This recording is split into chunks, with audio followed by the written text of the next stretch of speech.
Assalamualaikum warahmatullahi wabarakatuh. Selamat siang, salam sejahtera bagi kita semua. Om Swastiastu, Namo Buddhaya. Salam kebajikan dan salam pariwisata.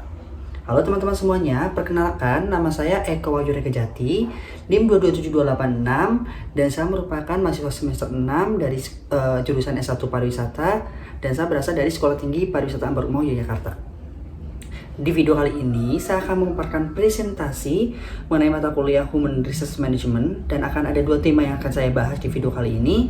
Yang pertama mengenai mewawancarai kandidat, dan tema yang kedua yaitu pelatihan dan pengembangan karyawan. Dan kira-kira apa saja yang akan saya bahas? Mari kita ke slide yang berikutnya. Nah, ini kita sudah ada di isi pembahasan dari tema yang pertama, yaitu mewawancari kandidat. Nah, untuk di tema kali ini, apa saja akan kita bahas, akan saya sebutkan. Jadi di tema ini kita akan membahas mengenai jenis-jenis dasar wawancara. Dan selanjutnya kita juga akan membahas 3 hal yang membuat wawancara itu lebih berguna. Serta kita juga akan membahas kesalahan yang dapat mengurangi kegunaan wawancara, perilaku nonverbal dan manajemen impresi. Selain itu, pengaruh karakteristik personal seperti daya tarik, gender, dan ras juga akan kita bahas di video kali ini. Selain itu, kita juga membahas bagaimana merancang wawancara situasional terstruktur, serta bagaimana melakukan wawancara yang efektif. Dan yang terakhir, kita akan membahas mengenai bagaimana mengembangkan dan memberikan penawaran pekerjaan terhadap karyawan. Langsung saja ke pembahasan yang pertama, yaitu jenis-jenis dari dasar wawancara. Nah, jadi jenis-jenis dasar wawancara itu terbagi ada beberapa. Yang pertama itu ada wawancara tidak terstruktur. Yang kedua ada wawancara terstruktur. Ada wawancara situasional, wawancara keperilakuan, wawancara terkaitan pekerjaan, wawancara stres, wawancara berurutan tidak terstruktur, ada wawancara berurutan terstruktur, dan juga ada wawancara panel, serta yang terakhir ada wawancara telepon dan wawancara terkomputerisasi.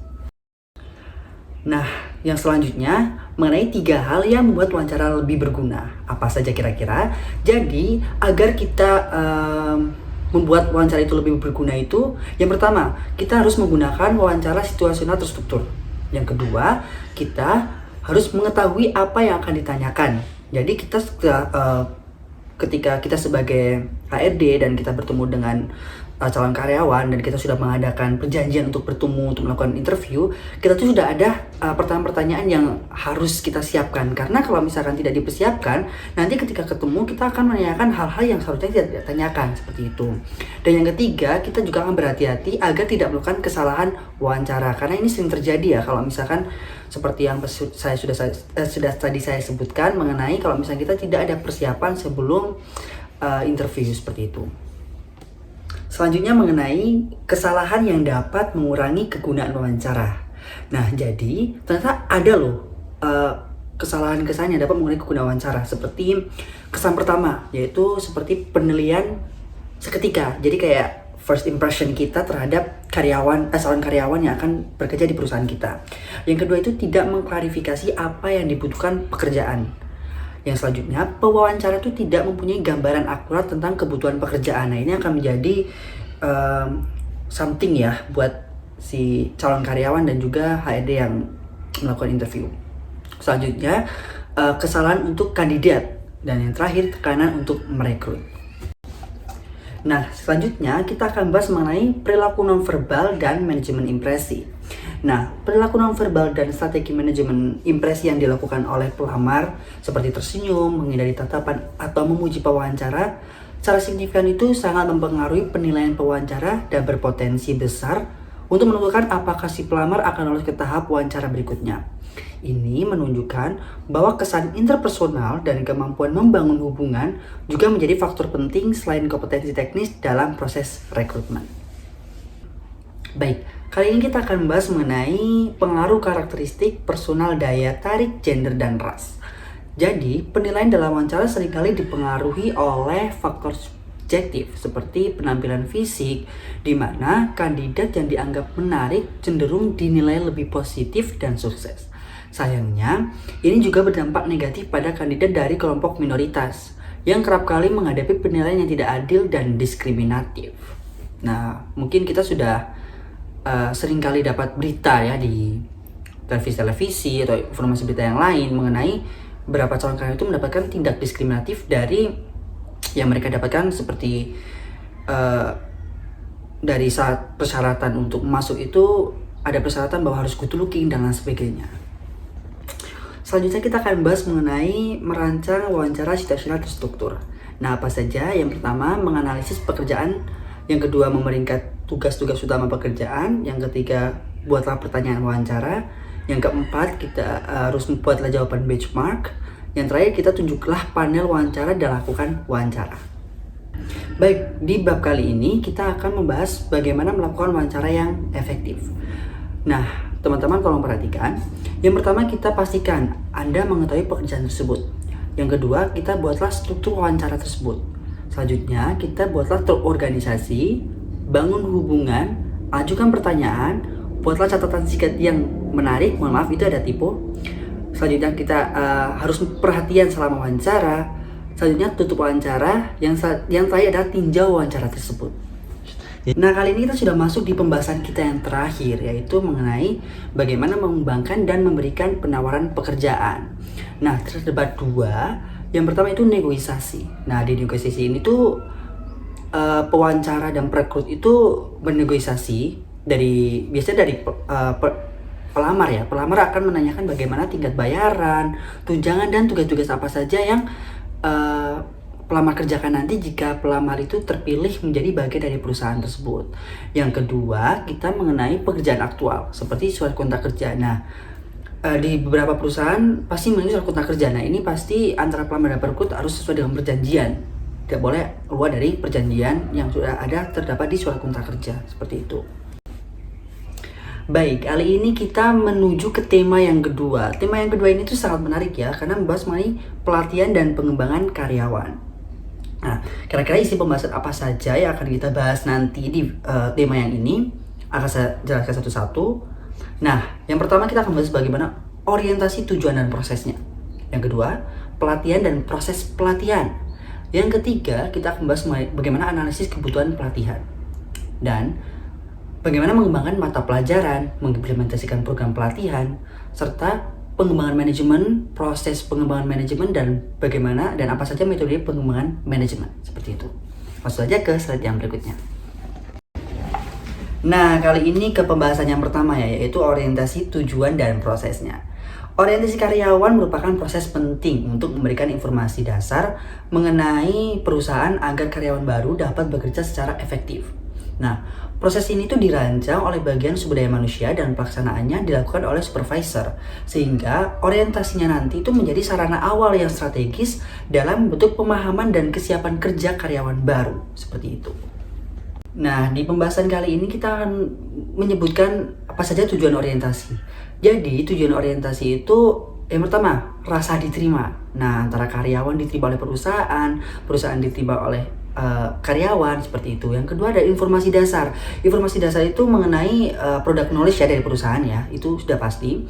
Yang ketiga pemahaman organisasi. Jadi si karyawan itu akan memahami organisasi perusahaan itu seperti apa. Yang terakhir ada sosialisasi budaya. Karena kita melihat beberapa perusahaan itu memiliki lingkungan pekerjaan yang berbeda-beda, budaya berbeda-beda. Dan setelah itu dari adanya tujuan orientasi yang saya maksud dari sosialisasi budaya ini, untuk karyawan itu bisa menerapkan dirinya untuk menyesuaikan dan beradaptasi nanti ketika dia sudah lama bekerja di perusahaan ini, seperti itu. Baik, langsung saja ke pembahasan ketiga, yaitu mengenai proses orientasi. Nah, proses orientasi itu terdapat dua. Yang pertama, sumber daya manusia menjelaskan perkara mendasar seperti jam kerja dan tunjangan apa saja yang didapatkan oleh karyawan. Dan yang kedua, supervisor atau manajer menjelaskan informasi departemen, mengenalkan tim, lingkungan kerja, seragam, job desk, keselamatan, dan fasilitas yang lain.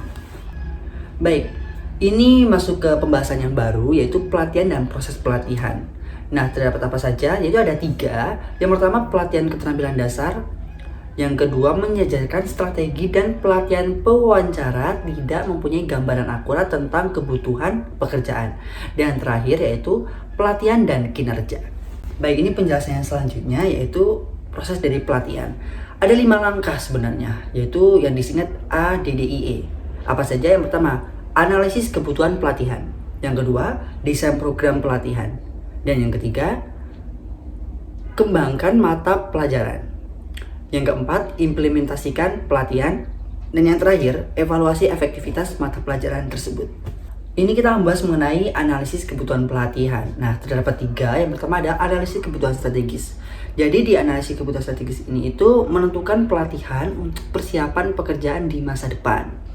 Yang kedua yaitu analisis tugas. Nah, seperti apa sih analisis tugas? Analisis tugas itu mengidentifikasi keterampilan spesifik yang dibutuhkan untuk pekerjaan. Yang ketiga yaitu analisis kinerja. Nah, analisis kinerja ini mengevaluasi kekurangan kinerja dan menentukan solusi apakah melalui pelatihan atau metode lain seperti pemindahan karyawan. Kita masuk ke bab selanjutnya yaitu mendesain pelatihan. Nah, bagaimana sih cara mendesain pelatihan? Jadi cara mendesain pelatihan itu dengan merencanakan keseluruhan program pelatihan termasuk tujuan pelatihan, metode penyampaian, dan evaluasi program. Selanjutnya kita akan bahas bagaimana mengembangkan mata pelajaran. Terdapat 2. Yang pertama, materi dapat berupa studi kasus aktual. Yang kedua, perlengkapan dan materi pelatihan meliputi buku kerja, PowerPoint, berbasis situs, dan komputer, dan lain sebagainya. Baik, di slide yang berikutnya kita akan menjelaskan dan membahas bagaimana mengimplementasikan program pelatihan. Yang pertama, mengadakan pelatihan on the job. Ya, itu pasti ya. Yang kedua, pelatihan magang atau apprenticeship training. Selanjutnya, pembelajaran informal, pelatihan instruksi pekerjaan, pembelajaran terprogram, pelatihan berbasis audiovisual, computer based training, teknik pelatihan seumur hidup, virtual classroom, dan pembelajaran web. Baik, ini slide yang berikutnya yaitu mengenai pengertian, proses, dan metode pengembangan manajemen. Jadi pengertian sendiri segala usaha untuk meningkatkan kinerja manajerial dalam memberikan pengetahuan, mengubah sikap, atau meningkatkan keterampilan. Nah, ini untuk prosesnya. Nah, bagaimana untuk prosesnya? Yang pertama, menilai kebutuhan strategis perusahaan. Yang kedua, menilai kinerja dan keterampilan manajer. Yang ketiga, yang ada mengembangkan manajer tersebut. Teman-teman semuanya, terima kasih atas waktu dan perhatian dari teman-teman semuanya. Terima kasih telah menonton video ini hingga selesai. Dari saya, mohon maaf jika ada kesalahan informasi dari materi yang tadi saya sudah jelaskan. Cukup sekian, saya tutup menggunakan pantun nih karena saya suka berpantun. Kupat campuri santen, menawi lepat nyuwun pangapunten. Wassalamualaikum warahmatullahi wabarakatuh. Salam pariwisata.